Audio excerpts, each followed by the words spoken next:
Trust, I learned, is fragile, and it shatters fast. My name is Daniel Harris. I'm 46 years old, a software engineer who spent 2 decades building code that never lies, never cheats, never betrays. Numbers don't deceive. Logic doesn't manipulate. In my world of algorithms and data structures, everything operates exactly as programmed. Perhaps that's why I never saw it coming. Emily and I met when I was 25, fresh out of grad school with a job offer from a tech startup that promised stock options and long hours. She was working at the coffee shop across from my office, vibrant, spontaneous, everything I wasn't. Where I calculated, she improvised. Where I planned, she dreamed. We balanced each other, or so I believed for 20 years. Our suburban home in Westchester reflected our life together, stable, comfortable, predictable. I worked 60-hour weeks maintaining enterprise systems while Emily managed our household. She'd given up her art career years ago to focus on us, she'd said. I provided, well, 6 figures, bonuses, security. She wanted for nothing. The break-in started 3 months ago. The Johnsons, 2 streets over, came home to ransacked rooms. The Patels lost jewelry passed down through generations. Our neighborhood WhatsApp group buzzed with paranoia and recommendations for security companies. I didn't hire anyone. Why pay for installation when I could do it better myself? I spent a weekend wiring our home with state-of-the-art cameras. Living room, kitchen, hallways, guest bedroom, even our master suite. All connected to cloud storage, all accessible from my phone. High definition, night vision, motion activated. Honey, doesn't this feel like overkill? Emily had asked, watching me mount the discreet black dome in our bedroom corner. Better safe than sorry, I'd replied, testing the angle on my phone. You won't even notice them after a while, she'd shrugged, returning to her magazine. I never told her about the cloud backup, the automatic 30-day archive, the remote access from anywhere. Details would only bore her. Our routine remained unchanged. I'd leave at 7:30 sharp, coffee in my travel mug, NPR on the radio. Emily would kiss me goodbye at the door, still in her robe, hair messy from sleep. I'd return around 7, sometimes 8 if debugging ran long. She'd have dinner ready, nothing fancy, but always warm, always waiting. Weekends meant errands, Netflix, occasional dinners with friends. We'd stopped discussing children years ago when medical tests revealed the impossibility. We'd grieved, adapted, moved forward. Our marriage felt solid, worn smooth by familiarity like river stones. Looking back, the signs were there. New perfumes I didn't recognize. Yoga classes that ran longer. Shopping trips that yielded no bags. Her phone face down during meals. The way she'd freshen her makeup at 2 in the afternoon. I just want to feel pretty, she'd say when I'd comment on a new dress. A fresh manicure. You're always pretty to me, I'd respond, meaning it. 20 years hadn't diminished her beauty. If anything, maturity had refined it. At 43, Emily turned heads. I'd noticed men noticing, felt pride that she came home to me. The cameras recorded everything in silent dedication. Empty rooms mostly, shadows shifting with the sun's movement. Occasionally, our cat, Mr. Whiskers, would trigger the motion sensor. I'd check the app during boring meetings, watching our home in real time. Emily vacuuming, Emily reading, Emily doing yoga in the living room. Our life documented in mundane detail. 3 weeks passed without incident. The neighborhood break-ins stopped. The WhatsApp group returned to lost pets and babysitter recommendations. I'd almost forgotten about the security system running silently in the background, uploading our quotidian existence to distant servers. Then came the Tuesday I'll never forget. A server crash had sent everyone home early. I'd grabbed takeout Thai, Emily's favorite, planning to surprise her. But traffic was terrible, an accident backing everything up. By the time I reached home, she'd already texted about running errands. Sitting in my home office, pad Thai growing cold, I opened the security app out of boredom. I decided to review the week's footage, fast-forwarding through empty rooms. A routine security check, nothing more. One afternoon, while scrolling through what I expected to be hours of empty rooms, I saw Emily. But she wasn't alone. The man's hand interlaced with Emily's fingers as they stood in our living room, my living room. The coffee table I'd assembled, the couch we'd picked together, the wedding photos on the mantel, all bearing witness to their intimacy. I paused the video, rewound, played again. They were laughing about something, Emily throwing her head back in that way she had when genuinely amused. She wore the sundress I'd complimented that morning, the yellow one with small flowers. The timestamp read 2:47 p.m. last Thursday. I'd been in a budget meeting defending department resources. The man was tall, athletic, maybe 35. Polo shirt, khakis, the uniform of suburban casual. He pulled Emily close, whispered something in her ear. She giggled, actually giggled, like a teenager. Then they walked toward the hallway, toward our guest bedroom, and disappeared from the living room camera's view. My engineer's brain kicked in, overriding the emotional chaos. I switched camera feeds. Guest bedroom 2:48 p.m. They entered together. The rest I didn't need to see, though I watched anyway, needing confirmation of what I already knew. 43 minutes later, they emerged, disheveled, glowing. He left through the front door. Emily straightened the guest bed, sprayed air freshener, and continued her day as if nothing had happened. I sat in my office chair, Thai food congealing in its container, and methodically went through the archived footage. Every day, backward in time, searching. My hands were steady, my breathing controlled. This was just data analysis, pattern recognition, nothing more. Wednesday, 1 week ago, a different man. Older, silver-haired, wearing a suit. They didn't bother with the guest room. Monday, 2 weeks ago, the first man again. This time longer, almost 2 hours. The previous Friday. Someone new, younger, barely looking 25. The pattern emerged like code, revealing its logic. 2 to 3 times per week, always between 1 p.m. and 4 p.m., always different men. Some appeared once and never returned. Others became regulars. The silver-haired man appeared 4 times over 3 weeks. The young one twice I recognized faces. Tom from the hardware store where Emily bought gardening supplies. Our neighbor's contractor who'd renovated their kitchen. The trainer from Emily's gym. Men I'd spoken to, shaken hands with, who'd looked me in the eye while knowing what they'd done in my home. My documentation became obsessive, precise. I created a spreadsheet, dates, times, duration, frequency. I assigned them nicknames, Silver Fox, Gym Rat, Polo Shirt, Young Buck. The data painted a picture of systematic, deliberate betrayal. This wasn't a mistake, a moment of weakness. This was a lifestyle. The footage revealed Emily's routine. She'd shower after each encounter, change sheets if they'd used our bed, air out rooms, light candles. She'd developed a system, refined over what must have been months. How long had this been happening? The cameras only went back 30 days, but the ease of her deception suggested extensive practice. I compiled the evidence into a single file.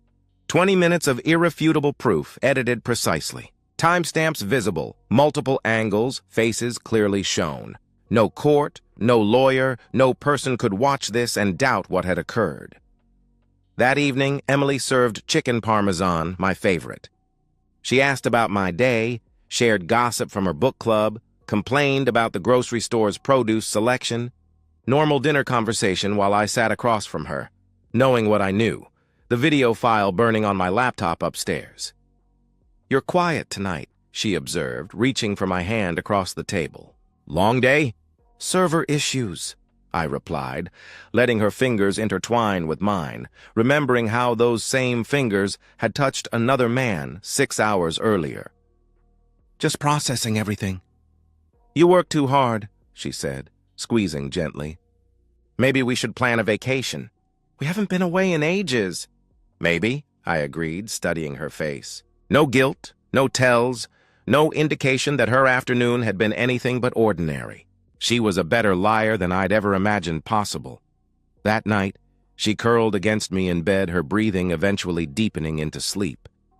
I lay awake staring at the ceiling, the camera's red light blinking in the corner. She'd performed this same domestic choreography after each betrayal. How many nights had I held her, unaware of what those hands had done, where that body had been? My phone glowed beside the bed. One tap would show me the live feed, another would open today's recordings. I wondered if she'd been with someone while I'd been stuck in traffic, if that's why she'd messaged about errands. The urge to check was overwhelming, but I resisted. I had enough evidence. What I needed now was a plan, Emily murmured in her sleep, pressing closer. 20 years of marriage reduced to 20 minutes of footage. She'd made her choice repeatedly. deliberately, enthusiastically. Now it was time for mine. I didn't scream. I didn't break anything. Instead, I picked up my phone and called someone who would help me bury her legally. Dylan Murphy's law office occupied the top floor of a gleaming downtown high-rise, all glass and sharp angles. He specialized in high-asset divorces, the kind where millions moved and reputations crumbled. A colleague had recommended him after his own messy split. "Murphy's a shark," he'd said, "but you want him in your corner, not theirs." Murphy watched my 20-minute compilation without expression, occasionally pausing to examine details. When it finished, he leaned back in his leather chair, a slow smile spreading across his face. "Daniel, you won't just win this divorce. You'll bury her," he said, tapping his Mont Blanc against his legal pad. "This evidence is nuclear. Obtained legally on your property, multiple instances, multiple partners. No judge will award her anything. No alimony, no assets, nothing. I want more than that," I said. "I want her to lose everything." Murphy's smile widened. "Then let's discuss strategy," he replied. Over the next 2 hours, we architected Emily's destruction. First, asset protection. I'd move money from joint accounts to individual ones, maximum legal transfers that couldn't be contested. The house was in my name only, a decision from years ago when my credit was better. My 401k, untouchable. Her name was on one car, worth maybe $8,000. She'd keep that? Timeline? I asked. 6 weeks to prepare everything properly, he answered. We'll document all marital assets, secure your finances, prepare the filing. She won't know until we serve her. Based on this evidence, I can fast-track the actual divorce. 3 months, maybe 4, and you're free. I paid Murphy's retainer from my personal account. $10,000 for the complete annihilation of Emily's life. Reasonable. The next weeks required Oscar-worthy performance. Every morning's goodbye kiss, every evening's dinner conversation, every weekend's routine, all while knowing I was dismantling our life piece by piece. I became a method actor in my own marriage. Tuesday, transferred $15,000 from savings to my individual account. Emily never checked bank statements. That was my department. Thursday, met with a financial advisor, restructured investments to remove her as beneficiary. The paperwork would process after the filing. Friday, photographed every item in our home, cataloging marital assets. Emily was at her yoga class. The cameras showed her with polo shirt in our bed. I studied her with scientific detachment. She had tells I'd never noticed. The slight flush in her cheeks on encounter days. How she'd suggest eating out those evenings, too tired to cook. The way she'd shower immediately when I came home, claiming gym sweat. Her patterns were predictable. Mondays and Thursdays were Silver Fox. Tuesdays might be Gym Rat or someone new. Fridays were wild cards. She kept them all separate, managed their schedules like a small business. I wondered if she had a spreadsheet too, if we were both secretly documenting our marriage's reality. The strangest part was the intimacy of deception. We'd make love, less frequently than before, but still, and I'd know she'd been with someone else hours earlier. She'd moan my name while probably thinking of them. I felt nothing. My body performed while my mind calculated timeline adjustments. "You seem distant lately," Emily mentioned over Saturday breakfast. "Is everything okay?" "Big project at work," I replied, spreading jam on toast. "Government contract. Lot of pressure." "Poor baby," she cooed, rubbing my shoulder. "When it's done, we should celebrate." "Maybe that trip we talked about?" "Sure," I agreed, knowing she'd never make that trip. I discovered her hidden credit card through our insurance paperwork. Statements sent to a P.O. box I traced. Lingerie purchases, hotel charges, restaurant bills for two. She'd been funding her affairs with cash advances against our joint future. Murphy added fraud to the filing. The men kept coming. I stopped watching live, just archived the footage. Silver Fox brought flowers once. Polo Shirt fixed our garage door opener, both the problem and solution occurring while I was at work. Young Buck apparently wrote poetry. I caught Emily reading something and crying, then hiding pages in her jewelry box. Each piece of evidence was another nail. Murphy was ecstatic. "She's giving us everything," he said during one of our meetings. "It's like she wants to lose." 3 weeks before serving papers, Emily's parents visited for dinner. Her mother complimented our home. Her father discussed retirement plans. They adored their only daughter, their successful son-in-law, their stable family unit. I served excellent wine, told amusing stories, and imagined their faces when they learned the truth. You two are so perfect together. Her mother sighed over dessert. 20 years and still in love. It gives us such peace knowing Emily found you. We're very fortunate, I agreed, catching Emily's eye. She smiled, reached for my hand. That night, reviewing the week's footage, I watched Emily with 3 different men. She was escalating, getting careless. Twice, she'd barely cleaned up before I arrived home. Once, polo shirt left through the back door as I pulled into the driveway.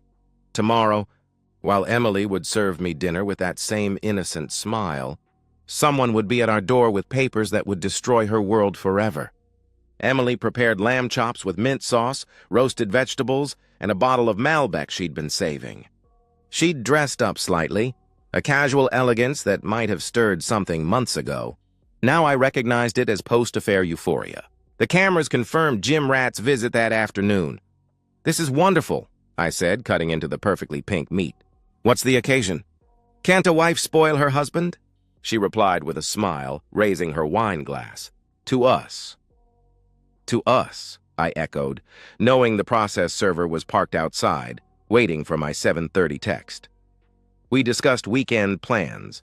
She wanted to visit the farmer's market, maybe catch a movie. Her book club was reading something ambitious, Dostoevsky maybe. She complained about her mother's passive-aggressive comments during their last phone call. Normal, Friday evening conversation between a husband and wife of 20 years. At 7:27, I excused myself to the bathroom, sent the text. Now, the doorbell rang at 7:31. "I'll get it," Emily called out, probably expecting Amazon delivery. I stood in the hallway watching her open the door. The process server was professional, nondescript. "Are you Emily Harris?" he asked. "Yes," she answered. "You've been served," he said, handing her the envelope. He turned and left. Emily stood frozen in the doorway, staring at the papers. I watched confusion shift to concern, then to shock as she read. She turned slowly, finding me watching from the hallway. "Daniel, what is this?" she asked. "Divorce papers," I said calmly. "I think they're self-explanatory." "This is insane." She laughed, actually laughed, waving the papers. "You can't be serious." "What's gotten into you? Is this about something I said?" "Did your mother call you?" "No, Emily. It's about what you did," I replied. Her face cycled through emotions like a slot machine. "I don't understand." "Whatever you think happened, I don't think anything happened." "I know what happened," I interrupted. "Every Tuesday with Tom from the hardware store. Thursdays with Richard. Silver Fox was my name for him." "Should I continue?" The papers fluttered from her fingers. Her mouth opened, closed, opened again. No words came. "The cameras, Emily, the ones I installed 3 months ago. They record everything," I explained. She sank onto the entrance bench, the same spot where she'd kissed Polo Shirt goodbye yesterday. You've been watching me? Our home security system has been monitoring our house. It happened to catch you half the neighborhood in our bed," I stated. "Daniel, please, let me explain," she pleaded. "Explain what?" "How Tom's tongue felt. How Richard brings you flowers. How that boy, he can't be older than 25, writes you poetry. I have 20 minutes of compiled footage. Would you like to see it?" I asked. She was crying now, mascara running in black rivers. It didn't mean anything. I was lonely. "You're always working." "So you scheduled affairs like business meetings? 2 to 3 times a week, very efficient," I observed. "It's not what you think," she started. "It's exactly what I think. It's what I know. It's what I can prove in court with time-stamped high-definition video," I said. Her phone rang. Her mother. Emily grabbed it desperately. "Mom?" "Mom, Daniel's lost his mind. He's divorcing me over nothing. You need to come over. Bring Dad, please." I let her spin her story, let her parents promise to rush over, let her believe she might salvage something. She collapsed on our couch, sobbing theatrically, already rehearsing her victim role. Her parents arrived in 40 minutes. Her father's face flushed with anger, her mother clutching her purse like a weapon. "Daniel Harris," her father started, "what the hell do you think you're doing to our daughter?" "Please come in," I said pleasantly. "Would you like to see why I'm divorcing Emily?"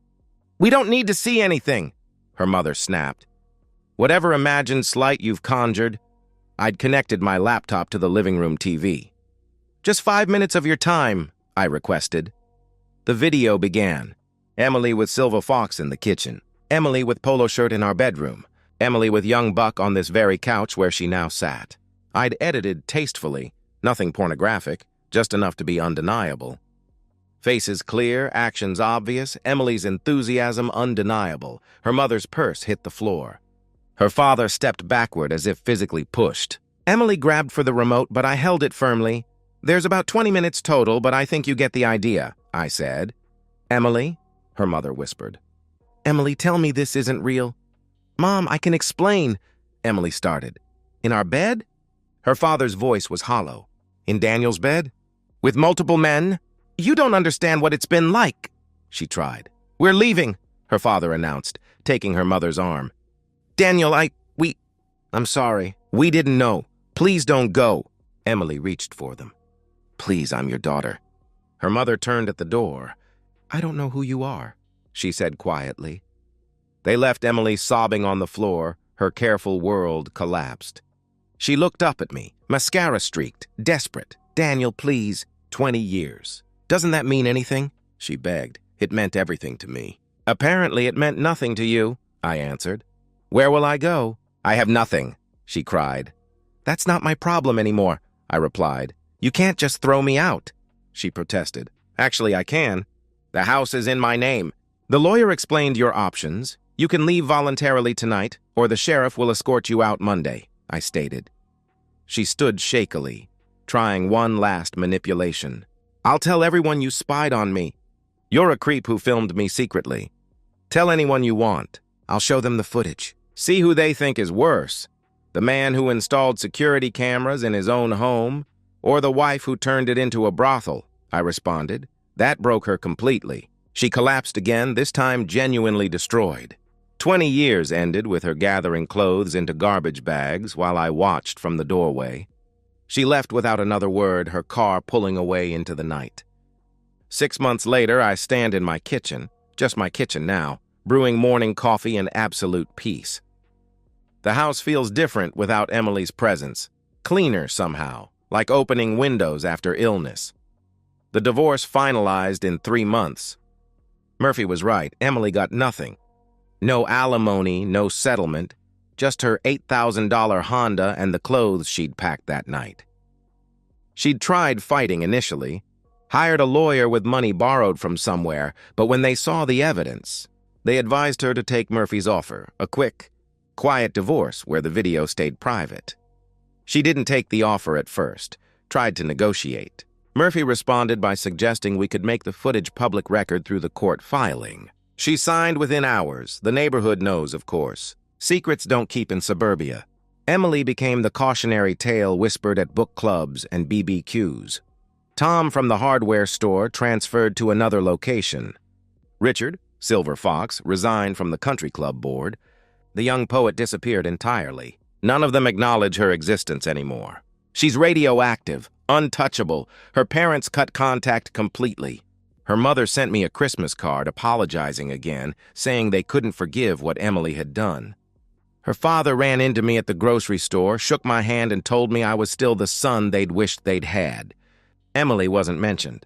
Last I heard, through the Suburban Intelligence Network, she was staying with a cousin in New Jersey, working retail, living in a studio apartment. She'd tried reaching out to old friends, but 20 minutes of footage had poisoned every well. Some called her a addict, others just a Nobody called her friend. I kept the security cameras, but rarely check them now. They record empty rooms, a man living alone, rebuilding. I've had offers. Women who've heard my story think I need saving, but I'm not ready. Maybe someday. For now, solitude feels like freedom. The house is mine. Every mortgage payment I'd made alone validated. My retirement accounts remain intact, growing toward a future that's entirely my own. The pre-divorce asset protection Murphy orchestrated saved everything I'd worked 20 years to build. Sometimes I wonder if Emily thinks about the cameras still recording. If she imagines me watching her wherever she is now, she probably tells herself I was controlling, abusive, that she was driven to affairs. People need narratives that make them heroes, not villains. but I have the truth, archived in pristine digital clarity. 20 minutes that revealed 20 years of deception. She thought she was clever, managing her careful schedule, her rotating cast, her elaborate deceptions. She forgot the camera never lies. And so, we've reached the end of today's story. Was it what you expected, or did it take a twist you didn't see coming? I'm curious to hear your thoughts. Share them in the comments below, and let's get a conversation going. If this story kept you hooked, make sure to hit that like button. And if you're new here or just haven't subscribed yet, now's the perfect time to join our community. I bring you fresh, captivating stories every day, so click that subscribe button and turn on notifications so you never miss out. Thanks for watching, and I'll see you in the next one.